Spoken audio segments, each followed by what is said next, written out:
ఈ విచారణకు సంబంధించి టీపీసీసీ చీఫ్ మహేష్ కుమార్ గౌడ్ కూడా కీలకమైన వ్యాఖ్యలు చేశారు.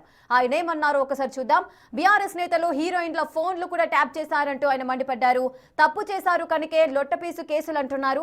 ఇది రాజకీయ వేధింపులు కానే కాదన్నారు. వేధింపులకు పాల్పడాలనుకుంటే 2 నిమిషాలు చాలన్నారు.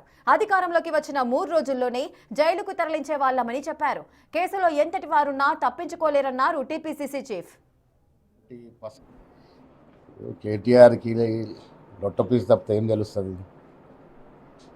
టెలిగ్రాఫిక్ యాక్ట్ చదువుకుంటే ఆ కేసులో ఉన్నటువంటి పస ఏంటో అర్థమవుతుంది. 2004లో గెలిచారు. 2018 గెలవడానికి ఫోన్ ట్యాపింగ్ని పరికరంగా వాడుకున్నారు కేసీఆర్ గారు. ఎవరు ఎక్కడి నుంచి ఎవరికి మద్దతు ఇస్తున్నారు, ఎవరెవరితో మాట్లాడుతూ తెలుసుకోవడం జరిగింది. మహిళా యాక్టర్స్ల పైన కూడా ఫోన్ ట్యాపింగ్ చేసి వారి యొక్క వ్యక్తిగత జీవితాల్లో తొంగి చూసినటువంటి నీచమైన చరిత్ర బీఆర్ఎస్ నాయకులది. ఇలాది కేటీఆర్ గారు లొట్టపీస్ కేసు అన్నా, కేసులో దమ్ము లేదన్నా, తప్పు చేశాం కాబట్టి ఈ రకంగా మాట్లాడుకున్నా ఇది మాత్రం నేరం. ఇప్పుడు మీరు చేసిన తప్పిదాలకి ఇప్పుడు ఎంక్వైరీలు జరుగుతూ ఉంటే ఇది రాజకీయ వేధింపు ఎట్లా అవుతుంది?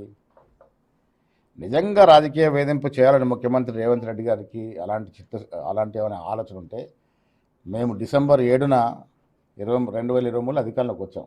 డిసెంబర్ 10 కల్లా మీ అందరు జైల్లో ఉండేవాళ్ళు కదా. ప్రజాస్వామ్యాన్ని నమ్ముకున్నాం కాబట్టి, ప్రజాస్వామ్యబద్ధంగా ఎంక్వైరీ జరగాలి కాబట్టి, చట్టరీత్యా కార్యక్రమం ఉండాలి కాబట్టి 2 సంవత్సరాలు పట్టింది ఎంక్వైరీలు జరగడానికి. ఇదేం ఏకఛత్రాధిపతి ప్రభుత్వం కాదు రాగానే లోపడేయడానికి. రాజకీయ సాధించాలనుకుంటే ఎప్పుడు సాధించేవాళ్ళం. అలాంటి ఉద్దేశం లేదు, అలాంటి దురుద్దేశం లేదు.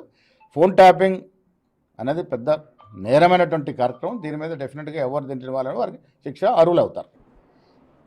కేటీఆర్